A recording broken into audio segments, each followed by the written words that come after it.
Madame, mademoiselle, monsieur, bienvenue à Métro News. Voici les principaux titres qui seront développés aujourd'hui. Pour la deuxième journée consécutive, les activités étaient paralysées à Port-au-Prince et ses environs suite à la grève des transporteurs. Le transport en commun, le commerce, les institutions publiques et privées, tout était paralysé. Les portes des banques commerciales sont restées fermées. Plusieurs milliers de manifestants ont défilé lundi 26 septembre à Carrefour. Les citoyens criaient leur colère contre le gouvernement de Ariel Henry. La manifestation s'est déroulée dans le calme avec la présence des forces de l'ordre.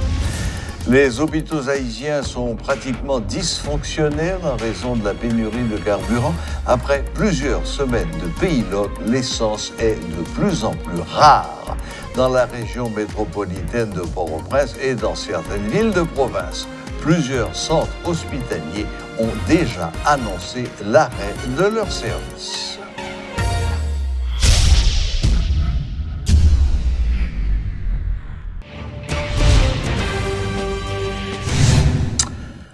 Lors de son intervention devant le Conseil de sécurité de l'ONU, Hélène Lalime, la représentante spéciale du secrétaire général, a décrit lundi une situation humanitaire catastrophique en Haïti où, depuis plusieurs semaines, 3 crises s'enchevêtrent de manière effrayante. La crise due essentiellement aux gangs haïtiens a provoqué la fuite de 20 000 personnes, selon Madame Lalime. Une crise économique, une crise des gangs, une crise politique se sont entremêlées pour donner lieu à une catastrophe humanitaire. Nous ne devons pas perdre espoir, mais nous devons conjuguer nos efforts pour trouver une solution pour un avenir meilleur. Le système des Nations Unies à Haïti estime qu'au moins 1,5 million de personnes ont été directement touchées par la violence de ces gangs criminels. La violence fondée sur le genre, et en particulier le viol, sont utilisés de façon systématique. L'insécurité généralisée qui prévaut à l'heure actuelle a entravé considérablement l'accès humanitaire. Avant les troubles civils actuels, quelques 4,9 millions d'Haïtiens avaient besoin d'une aide humanitaire. Ces 2 dernières semaines, des attaques contre le PAM ont entraîné la perte de quelques 2000 tonnes de denrées alimentaires, d'aide alimentaire évaluée à près de 5 millions de dollars, ce qui aurait permis d'aider jusqu'à 200 000 Haïtiens parmi les plus vulnérables le mois prochain. Une solution politique avec à la tête de ces efforts les Haïtiens constitue la première étape pour régler la crise actuelle. Pour aider les Haïtiens dans les efforts pour façonner un avenir meilleur, le Conseil doit prendre des mesures d'urgence. Merci. Le ministre des Affaires étrangères d'Haïti, Jean-Victor Généus, a indiqué devant le Conseil de sécurité de l'ONU que le 12 septembre dernier, des manifestations violentes avaient éclaté dans le pays suite à la décision du gouvernement de cesser la subvention des produits pétroliers, entraînant l'augmentation du prix des carburants. Cette décision, quoique difficile, était impérative, a-t-il affirmé, d'autant que l'État perdait 400 millions de dollars par an et devait assainir. Il a fait savoir que pour le moment, la situation est globalement sous contrôle. En effet, il permet au gouvernement, par mon organe, d'informer le Conseil des derniers développements de la situation sociopolitique et sécuritaire du pays, des efforts que le gouvernement est en train de déployer afin de l'améliorer et du même coup de présenter à la communauté internationale ses attentes en vue de nous permettre de sortir définitivement de cette crise multidimensionnelle qui a trop duré. Le 12 septembre dernier, des manifestations violentes ont éclaté dans le pays suite à la décision du gouvernement de cesser la subvention des produits pétroliers, entraînant du même coup l'augmentation des prix du prix des carburants. Cette décision, quoique difficile, était un impératif car l'État perdait un total de 400 millions de dollars par année. D'autre part, il s'agissait d'assainir les finances publiques en adoptant un budget d'austérité par des réformes macroéconomiques. Le gouvernement a entrepris une grande réforme au niveau de l'administration générale des douanes pour lutter contre la contrebande, augmenter les recettes douanières et freiner l'entrée des armes et des munitions dans le pays. Ainsi, ces mesures ont permis à la douane de collecter pour le mois d'août près de 8 milliards de gourdes, soit une augmentation de plus de 40%. Utilisant cette augmentation des prix comme cheval de bataille, les conséquences sociales à court terme inhérentes à cette mesure, ajoutées également à leur mécontentement contre les réformes douanières et l'adoption prochaine de nouvelles mesures, les pêcheurs traditionnels en eau trouble qu'on trouve dans le secteur politique et dans le secteur privé des affaires ont mis à exécution leur plan pour créer une situation chaotique dans le pays. Ils ont utilisé les gangs lourdement armés pour paralyser le fonctionnement de tous les départements géographiques du pays, en bloquant les principales artères de la capitale et des villes de province, en pillant et brûlant des édifices publics comme des tribunaux de paix, des centres carcéraux, des entreprises du secteur privé, des locaux de certaines banques commerciales et des entrepôts des organisations internationales comme le Programme alimentaire mondial, l'UNOPS, l'UNICEF, Caritas. Plus d'une vingtaine d'écoles ont été saccagées et pillées dans le département de l'Artibonite. Face à la brutale détérioration de la situation, le gouvernement s'est attelé à rétablir la sécurité dans le pays, susceptible de garantir la reprise des activités économiques. Je suis en mesure d'annoncer qu'à l'exception de quelques cas isolés, la situation est globalement sous contrôle et le calme est revenu dans plusieurs parties du pays. Samuel Collin, président du Forum haïtien pour la paix et le développement durable, juge la déclaration du ministre des Affaires étrangères devant le Conseil de sécurité de l'ONU totalement mensongère. Il est clair que la situation est hors de tout contrôle en Haïti. Question pour dire Haïti est pays sous contrôle, son aberration, son mensonge que lié. Côté, on ne peut pas calmer Matissan, on n'y a pas calmer des bouquets. Je ne peux pas calmer Pétionville. Donc, je ne parle rien que dans la zone métropolitaine. Donc, pas rien que au café. Et même hier, je parlé là, je regarde une manifestation qui fait Carrefour. Donc, bon ensemble de tensions sociales partout dans le pays. Et juste pour me dire que je pense que ce n'est pas moi-même seulement qui vois ça, son mensonge, ministre des Affaires étrangères, il baille et puis c'est un bagage qui pas honorer nous encore Wendell, parce que faut que nous-mêmes, quand le tableau n'est pas bon, faut qu'on dise les choses comme elles sont, faut qu'on dise vérité, parce que c'est homme d'État, c'est responsabilité pour dire des choses, gens que bagaille là il y a. Donc, nous vraiment pas d'accord et puis vraiment pas content que Jean, ministre des Affaires étrangères, lit dit bagaille là et après on va le voir ensemble de l'autre côté, qui a bon l'autre lecture, et dommage que c'est nous-mêmes qui encore baille ça au niveau international, ça va montrer que nous sommes ensemble de mesdames, nous sommes ensemble de monde et camoufler des choses, alors que en réalité, tout le monde connaît. Nous ne pas vivre dans le 16e siècle, donc nous vivons dans le 21e siècle, nous ensemble de réalités, et on n'a pas même besoin de mentir sous lui, et sous mentir sous lui, il n'y a pas même prendre 2 minutes pour comprendre qu'ils sont mentis. Plusieurs milliers de manifestants ont défilé lundi 26 septembre sur le boulevard Jean-Jacques Dessalines de Carrefour. Ces citoyens criaient leur colère contre le gouvernement d'Ariel Henry. La protestation n'est plus sociale, comme ce fut le cas il y a 5 semaines. La démission du chef de l'exécutif semble être la principale revendication des manifestants. M. Henry est perçu comme le principal obstacle à l'amélioration des conditions de vie de la population. Carrefour est le point de passage entre le centre commercial de la capitale et la péninsule du Sud.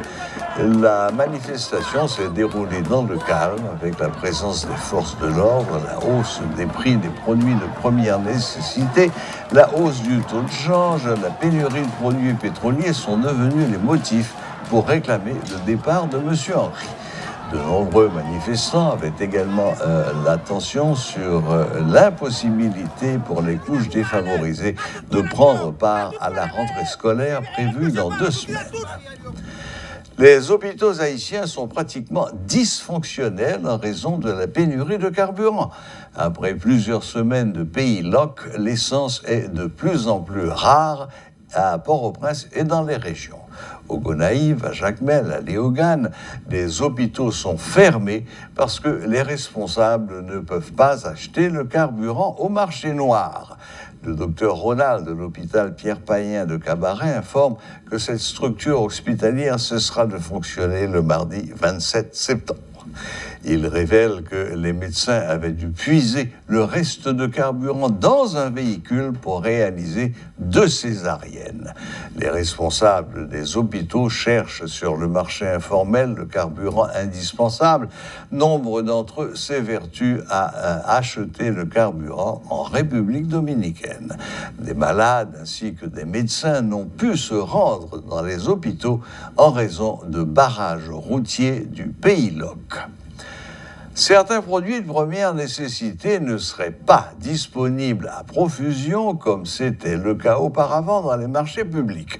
Les entrées nord et sud de la capitale, contrôlées par les groupes armés, rendent difficile l'accès des camions de marchandises. Cette situation, à côté de la crise du carburant qui perdure, sont des facteurs parmi tant d'autres qui expliquent la flambée des prix des produits alimentaires sur le marché, selon des petits commerçants rencontrés dans la capitale. Certains d'entre eux pensent que l'État devrait intervenir pour éviter le pire. D'autres pensent déjà à se tourner vers d'autres activités si rien n'est fait dans le but d'améliorer leurs conditions. Acheter au bien cher, machine pas entrer. Machine pas entrer, professeur, machine pas un gaz, gaz vend $600. Nous pas acheter chai cher. Ou acheter nous pas vendre pour faire 50 gouttes pour bâtir mon yo manger.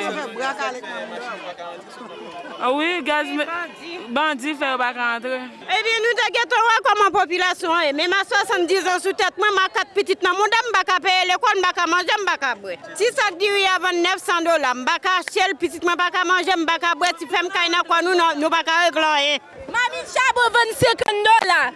Yo te déjà gagné, mais te ka gagné dans dépôt la caillou, on espère faire façon quand même payer cher. Yo paye pour porter, yo paye machine pour transporter le bossia, yo paye bandit, yo paye un pile frais pour venir avec le bossia et dans cas ça qui fait venir acheter très cher bossia nous même, yo paye un pile cop pour porter le pour nous. Oui, l'école là pour l'ouvrir mais avant le moment l'école là ouvert nous t'a prié nous t'a demandé bon Dieu pour venir améliorer pour nous venir côté pour nous dégager nous capable utiliser la vie nous d'une façon qui très bas. Coup de poing à tête nègre, coup de poing à. Coup de poing à. Pas qu'à parler. Si ça dit, ils vendent $950. Si caisse pour la vendre $800,000, le détail en extérieur, pas qu'à faire un sou. Mais ça, on a même depuis là, on n'a pas l'argent pour acheter depuis. Mais quand on a acheté, on a tourné météo encore. L'affecté, on n'a pas vendre dans le marché. On n'a pas l'argent, on peut prendre la rue. On n'a pas venir. On n'a pas acheter, non. Pas de banane, on n'a pas de banane dans le marché. 3 graines bananes misquées, 4 graines pour $50, oui. À cause la vie à cher, gaz la monté, et frère machine yo. Yo va faire un sous li malgré acheter dans même dans détail, il va ka faire. Il va ka sauter avec en dehors, si ça dit vendre $1,000 en dehors puis vinn bay ça hypothèque puis yai. C'est li pour vendre pour l'acheter si ça dit vendre $1,000. Ça pour le faire. Bagay cher, galon gaz monté depuis gaz monté, c'est tout bagay qui monté. Pas la vie pour haïtien encore. Suite à un appel à la grève générale du syndicat des chauffeurs, Port-au-Prince est quasiment paralysé depuis hier et ça devrait encore être le cas demain. L'appel à la grève était pour 3 jours. Il semble qu'après ces 3 jours, il y ait une manifestation de masse, manifestation moche longue, comme on dit, qui soit prévue, on verra. En attendant, notre reporter Rodolphe Pierre-Louis a un petit peu sillonné les rues. Facile aujourd'hui, il n'y a pas de circulation. Les barricades ont été levées Et nous allons donc avoir un petit compte-rendu rapide de ces 2 jours de paralysie en Haïti avec Rodolphe Pierre-Louis qui est sur le plateau avec moi. Bonsoir Rodolphe. Bonsoir Serge, bonsoir à toutes et à tous. Bon, ok. Nous avons constaté que les rues sont complètement vides. Moi, pour venir à Métropole hier, j'ai aperçu 2 voitures. 2. Et en venant là tout à l'heure, 3 voitures. Quelques motos, pas beaucoup. Alors, est-ce que c'est le mot d'ordre de grève qui est suivi ? Est-ce que c'est l'absence de carburant qui fait que les rues sont vides ? Est-ce la peur ? Parce que bon, il faut dire que quand on roule dans les rues de Port-au-Prince complètement vides, c'est un calme un petit peu inquiétant. Je ne sais pas si vous avez éprouvé la même chose, mais je trouve ce calme un petit peu inquiétant. Toutes les questions ont leur sens, si on considère les différentes facettes de la situation. D'abord, est-ce que c'est le mot d'ordre de grève qui est suivi ? On peut se poser la question. Et ce n'est pas à nous de répondre pour les syndicalistes du transport en commun qui ont lancé ce mouvement. C'est à eux de dire est-ce que ce mot d'ordre de grève est une réussite ou pas. Mais de notre côté, selon les constats, on peut dire que toutes les activités sont au point mort. Rien ne fonctionne du côté des entreprises, des institutions bancaires. Tout est quasiment au point mort. Seuls quelques marchés publics, que ce soit à Frères ou à Pétionville, au niveau de Delma 32, fonctionnent. Mais en ce qui concerne le grand commerce, eh bien, les rideaux sont totalement baissés. En ce qui concerne le carburant, eh bien, nous sommes capables de dire qu'il n'est pas disponible du tout dans les stations-service, malgré l'annonce du Premier ministre Ariel Henry, qui a fait savoir que le carburant est disponible, mais jusqu'à présent, pas qu'il y ait rien. Il y a une association qui t'a dit que immédiatement que vous mettez nouveau prix sur du papier, eh bien, station-service, vous pouvez l'ouvrir, pour gagner gaz disponible, mais jusqu'à maintenant, nous n'avons pas constaté rien. Mais le marché informel fonctionne. Le marché informel est fleurissant. D'ailleurs, on a fait le constat hier au niveau de Delma. Le gallon se vend à 3000 gourdes. Dans la capitale et dans les villes de province, notamment à Jérémy, les Cailles, c'est déjà à 5000 gourdes. Le gallon. Et là, maintenant, nous sommes capables de dire que, en ce qui concerne la peur, oui, il y a la peur qui s'est installée à Port-au-Prince parce qu'il y a un pile de monde qui a machine, il y a un pile de monde qui a motocyclette, qui pas voulu prendre la rue parce qu'il y a des protestataires qui sont restés sur place. Il n'y a pas de barricade, certes, mais ils sont sur place, on ne sait pas pourquoi. Avec un pile roche à côté. Un pile roche, bouteille à côté, et même il y a un qui a machette dans main. D'ailleurs, nous enregistrons ça à Soudelma. Un chauffeur de taxi-moto a venu, il y a un même qui dit le camper. Il y a un qui vient en bidon avec un tube, il retire gaz dedans, il y a l'autre qui menace avec. Il volé gaz moto. Exactement, il prend gaz qui est dans la moto, il y a un qui ballon soufflette, il y a l'autre qui menace avec machette qui n'amène là. Finalement, monsieur déboussolé, les au fin balle chance pour le tourner aller, côté le tabre aller, monsieur déboussolé, les continuer avec moto parce que il retire 20 dans caoutchouc moto. Donc c'est une situation qui était vraiment révoltante par rapport. Exactement. Moi-même, moi témoin de lui personnellement. C'est ça qui fait que bon, tout détail par rapport à ça que me vive. D'ailleurs, me camper, m'a pas assisté scène et t'es gagné l'autre confrère qui est ensemble avec nous obligé de mettre mes dans la tête pour nous comprendre, pour nous poser peut-être nos questions par rapport à comportement protestataire. Pour qui ça toute violence ça. Donc c'était question que nous t'ai posée, mais c'est pour dire que les 3 questions posées précédemment ont leur sens. Est-ce que c'est la peur? Oui. Est-ce que c'est mot d'ordre de grève pour certaines personnes? Oui. Est-ce que c'est le carburant? Oui. D'ailleurs, il y a des gens qui même allé très loin pour dire que nous sommes déjà dans la grève. Donc, il y a une grève en dans l'autre grève. D'accord. Mais pour nous tourner soit fait carburant, enfin, nous tous nous ouais, Monsieur Cerisier, alias et Barbecue, campé avec toutes les amis et qui déclarait que Terminal Vaure, on ne va pas passer. Jusqu'à présent, il y a une situation ça qui posait. Et cet après-midi, on a appris qu'il y a une opération policière. Nous avons une vidéo qui a circulé sur les réseaux sociaux qui dit qu'il y a plusieurs patrouilles de police qui en route pour être capables à le récupérer. Libérer le terminal de Vareux. Justement. Et permettre le camion de sortir. Et permettre le camion de sortir. Donc là, il y a une tendance qui est différente par rapport aux objectifs, parce qu'il y a des protestataires qui ont fait savoir que le mouvement, c'est pour le mot d'ordre de grève. D'autres ont souligné que ce n'est pas la grève, ce n'est pas une question de grève, c'est plutôt une question de carburant, parce que l'indisponibilité du carburant paralyse toutes les activités. D'ailleurs, à moins d'une semaine de la rentrée des classes, il y a des parents qui se posent des questions. Combien Timounio pourrait payer course machine? Ça, c'est une préoccupation. Il y a l'autre qui fait qu'on est. Course machine, monter tête nègre. Exactement. Et là, on a besoin exactement 75 gourdes pour aller Pétionville. Il y a des gens qui ont besoin de 100 gourdes pour y rendre à Thomasin. Et là, pour aller dans la zone fermate, c'est 125 gourdes, 150 gourdes. Donc, déjà, la situation elle évolue parce que un chauffeur. Peut être beaucoup plus que ça. Pour sortir et. Comment on dit? Nazon. Et pour arriver à Bourdon, il y a des gens qui ont demandé 250 gouttes. Donc déjà, c'est compliqué entre les chauffeurs et les passagers. Et il y a des passagers qui disent qu'ils ne sont pas d'accord. Pour qui ça? Parce que le prix gaz a augmenté, certes, mais il n'est pas disponible dans la station-service pour t'a dit que mon chauffeur, c'est dans la station, il a acheté. Mais le chauffeur a dit que c'est parce que à terre, c'est 2000 gourdes, c'est 2500 gourdes. Donc là, il y a des gens qui disent que ce n'est pas une question de grève ni une question de carburant, mais l'objectif du mouvement, c'est de réclamer, c'est d'exiger le départ du Premier ministre Ariel Henry. Donc on a différentes tendances et les objectifs sont différents. Il y a trois revendications principales qui reviennent de manière récurrente. Il y a d'abord la lutte contre l'insécurité, où il y a besoin de cabas avec insécurité.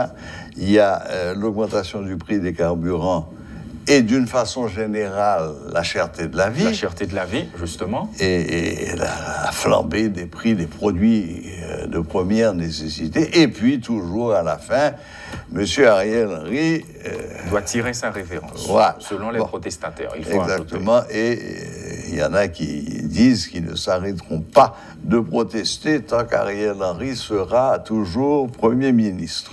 Justement. Et là, c'est mais cela dit, on a entendu notre ministre des Affaires étrangères à l'ONU, n'est-ce pas, déclarer que tout était pour le mieux dans le meilleur des mondes, que le gouvernement tenait la situation et que tout allait bien en Haïti. Ce qui a provoqué une vague de réactions sur les réseaux sociaux. C'est le moins. C'est le moins quand même. Bon, enfin. OK. Donc, Rudolph, même coup de bâton demain? Même coup de bâton demain, et selon syndicalistes. Et jusqu'à présent, on attend pour voir une réaction de leur part. D'ailleurs, il n'y a pas qu'au prononcé. Jusqu'à présent, c'est ça, en pile mon apton, qui ça y a dit, mais il n'y a pas qu'au prononcé. Est-ce que demain, Dieu voulant, il y aura une conférence de presse? On attend pour voir. Mais parce qu'ils avaient annoncé la grève pour 3 jours. Exactement. Donc demain doit être le dernier jour. Donc on attend pour voir. Et après, il y a 2 autres journées de manifestations. Qui sont annoncées. Donc là, certaines familles commencent à se poser des questions. Comment elles vont pouvoir se ravitailler? Déjà que l'eau commence à manquer. Exactement. L'eau commence à manquer sérieusement. Enfin bon, encore une fois, je constate, mais je prends un certain plaisir à le dire, je crois qu'on l'avait déjà dit une des dernières fois. Encore une fois, il faut constater que les services qui sont chargés de nettoyer les rues et des barricades fait très correctement son travail.